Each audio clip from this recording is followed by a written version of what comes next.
Napakabilis po ng panahon at ngayon po ay nasa ika-4 na linggo na tayo ng Kwaresma. At nabanggit na po natin ngayon na parang kakambal ng Gaudete Sunday kapag Advent. Ngayon naman po ay Laetare Sunday. Isa po ang kahulugan, ang ibig sabihin ay rejoice. Sunday of joy. Sabagat ito ay sabi natin kanina ay parang break mula doon sa Lenten penitential character at parang ang predominating na atmosphere ay dapat ang kagalakan. Kaya sabi mo sa iyong katabi, ngumiti ka naman. Ha? Malayo pa ang Biyernes Santo. Laetare Sunday na ngayon. Ayan, isang paalaala na tayo po ay magsaya at magalak sabagat malapit na ang araw ng kaligtasan. Mga kapatid, sa ating banal na ebanghelyo ay narinig po natin ang pakipag-usap ni Jesus kay Nicodemo. At ibinahagi po niya roon ang dalawang sangayon kay San Juan, ang dalawang tanda. Ang una po ay ang ahas o serpent, at ang pangalawa po ay ang banal na krus. Noong unang panahon po, kung matatandaan ninyo, ang mga Israelite ay kinagat ng ahas. Kaya naman, ang ginawa ng Panginoon, itusan si Moses na gumawa ng isang krus, kung saan ilalagay doon yung bronze na ahas, at ang sino mang tumingin doon sa bronze na ahas ay gagaling sa kanilang karamdaman. At ito po ay paglalarawan ng gagawing paghihirap ni Kristo sa banal na krus. Ngayon bigyan natin ng kahulugan yung ahas. Ang ahas po sa paraiso ay simbolismo ng demonyo. Kaya pag nagalit ka sa asawa, sabi mo, ahas ka, ulupong ka, isa kang sawa. Ayun, nagagalit ka. Pero ang ahas din po ay simbolismo ng kagalingan. Sapagkat yung mga tumingin doon sa ahas ay gumaling. In Numbers ay nakita po natin doon, ay ipinakita po doon ang kagalingang ibinigay ng ahas. No wonder ang mga doktor po, ang simbolismo po ng healing ay ahas ang ginagamit. Ngayon naman po, dumako tayo dun sa krus. Ang krus po nung unang panahon is one of the capital punishments. Kapag kayo po ay hudlom kriminal, ang katapat ninyo ay crucifixion. Parang kasamahan ng lethal injection at silya elektrika. So, ang krus ay simbolismo ng kahihiyan nung una. It is a symbolism of humiliation and defeat. But with the coming of the Lord, nabago na po ang kahulugan. It is now a symbol of victory and triumph. Because Jesus triumphed over death, over sickness, over sin, sa pamagitan ng banal na krus. For those whose life are headed into ruin, the cross is a complete absurdity. But for us who believe, the cross is the power of God. Ang krus pala ay kapangyarihan ng mga anak ng Diyos. Kung tayo binibigyan ng krus ng Panginoon, binibigyan tayo ng kapangyarihan laban sa mga problema ng ating kinahaharapan. Mga kapatid, tingnan po natin ang banal na krus. Kung atin pong titingnan ng krus, ano agad ang nasa sa isip ninyo? Adjust lang na konti yung camera. Ano ang nakikita natin sa banal na krus? Naisip agad natin ay problema. Hindi po ba? Paghihirap, kalbaryo. Pero ang una po dapat nating maisip ay it is the sign of the tremendous love of God. Ang pinakamatinding pagpapahayag ng pag-ibig ng Diyos ay sa banal na krus. Para kung tatanungin natin si Jesus, paano nyo kami minamahal? How far can you love us? Hanggang dito? Hindi po. Hanggang dito? Hindi po. hanggang dito. Hindi po. He stretched out His hands at sabi niya, hanggang dito, maximum, ibinigay ko sa inyo. He stretched out His hands on crucifixion. Kaya naman masasabi po natin na ang kanyang krus ay sagisag ng dakilang pag-ibig ng Panginoon. That's number one. Second, ang krus din po is a kind of participation in the sufferings of Christ. Kaya kung tayo man po'y nakakaranas ng mga problema, mga krus na pinapasan, ibig sabihin nakikiisa tayo kay Kristo. At kung ikukumpara natin yung paghihirap natin kay Kristo'y gatiting na gatiting na gatiting, gapirangot na gapirangot na kapirangot, yung mga paghihirap na ating nararanasan.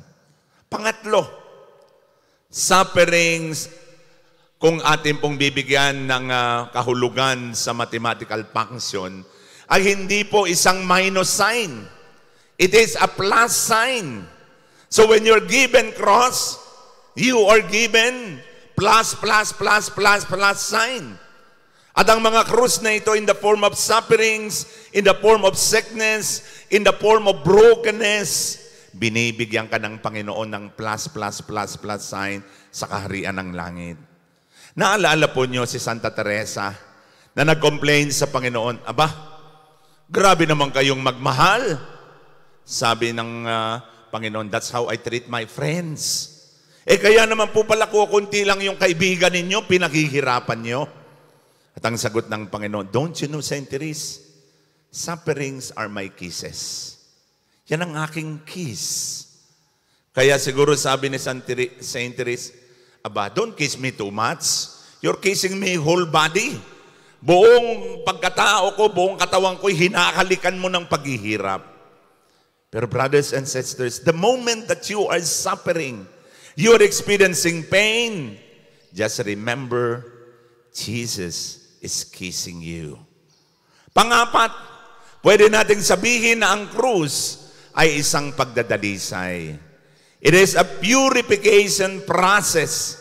As gold is being purified by fire, will be purified by sufferings after sufferings. Alam po ninyo, the cross is the throne of Jesus where He reigns supremely. Sa pamagitan po ng cross, ito ho ang trono ng kalwalhatian ni Jesus.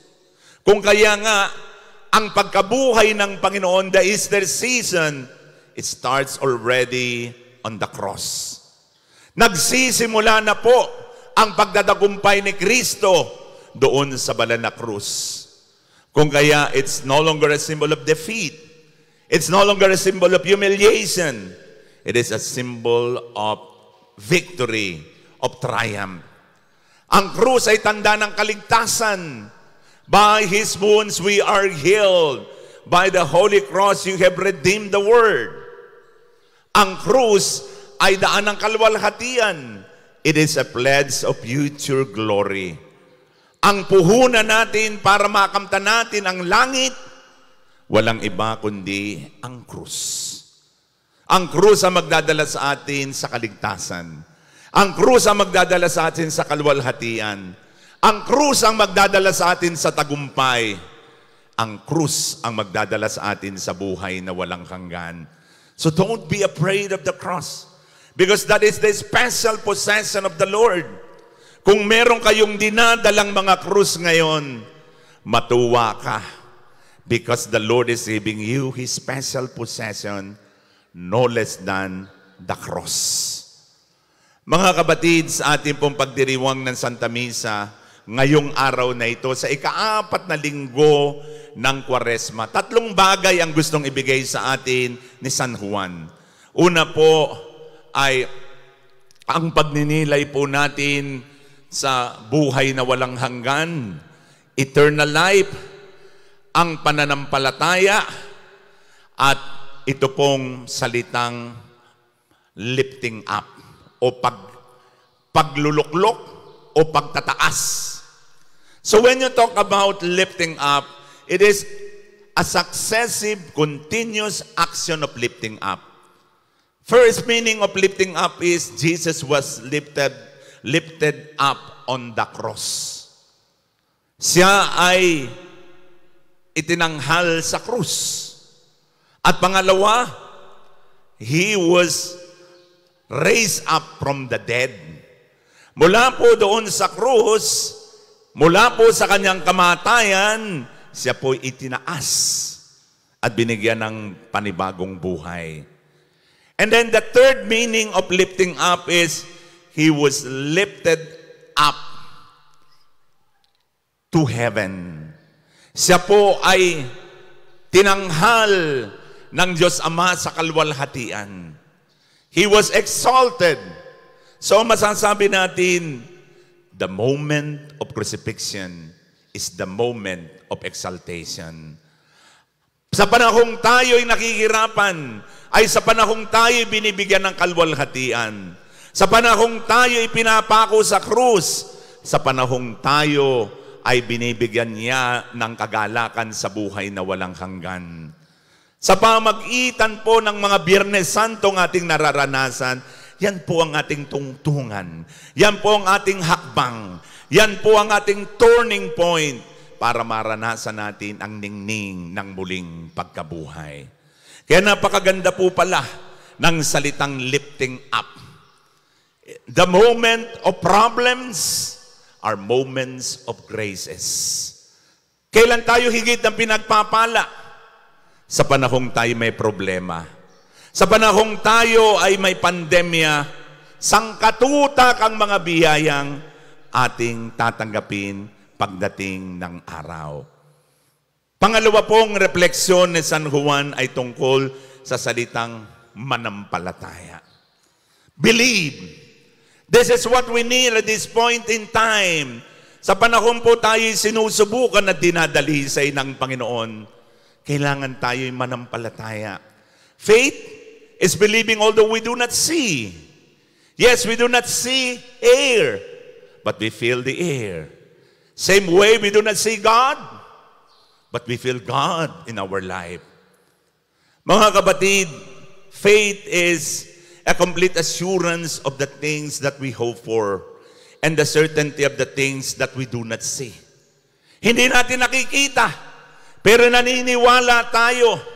Kaya sabi ng Panginoon, blessed are the people who do not see and yet believe. Believe that God loves you. Believe God has a beautiful plan for you.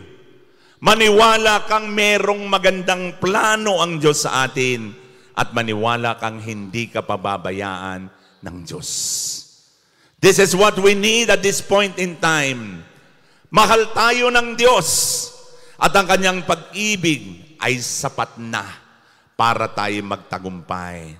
Live on that and believe that God loves you immensely and personally. Pangatlo, eternal life. Gusto nating lahat magkameron ng mahabang buhay, di ba?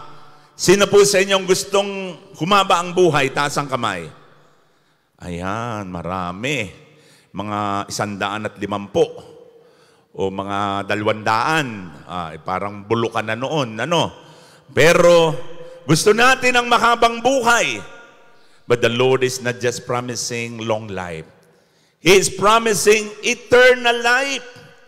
Ang sino mang sumampalataya sa Kanya ay hindi lang magkakameron ng mahabang buhay, kung hindi buhay na walang hanggan. Maganda po na tayo manampalataya sa Kanya.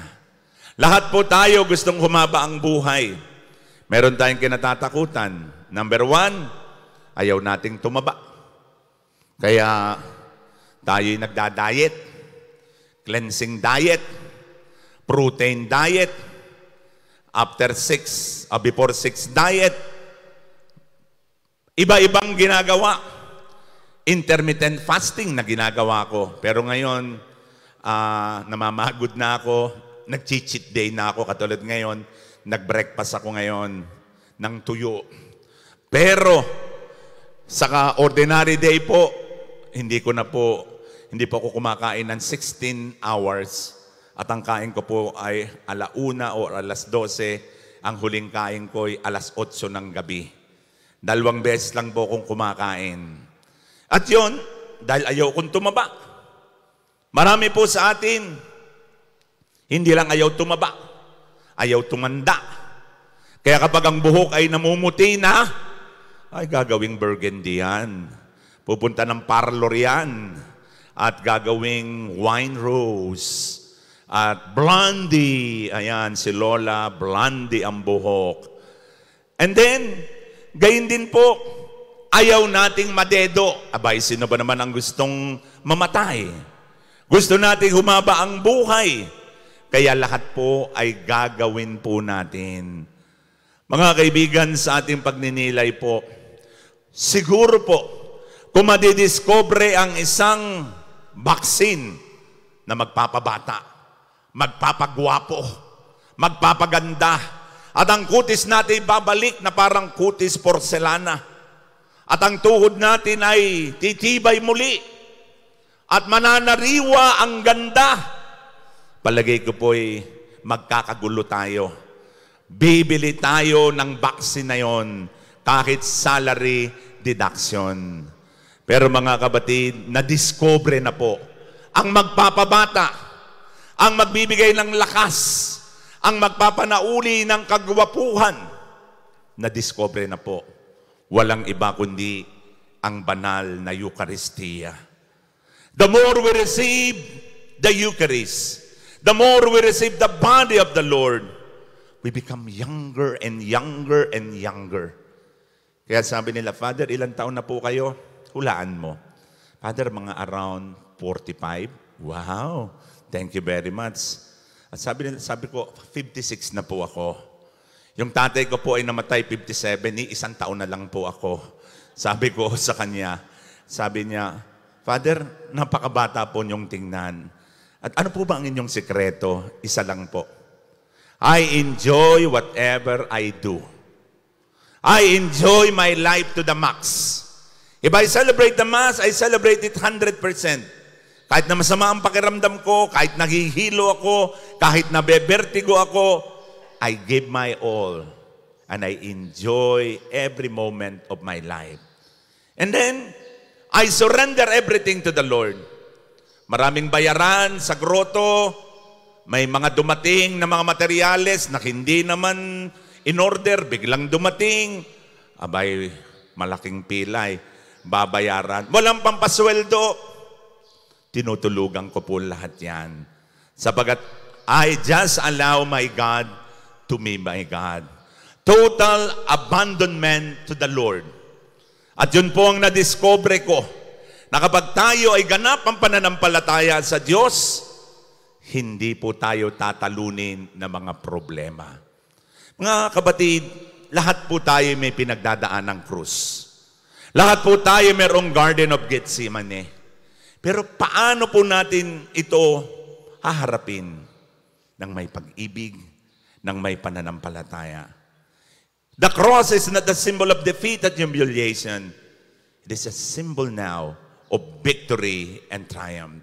Diyan po tayo magtatagumpay. Sa krus may kalwalhatian. Sa krus may kagalingan. Sa krus may buhay na walang hanggan. Sama-sama po natin ngayon, pasanin ang ating mga krus upang dalhin tayo nito sa panibagong buhay. Doon ang tunay na kahulugan ng buhay, puno ng kaligayahan at buhay na walang hanggan. Amen.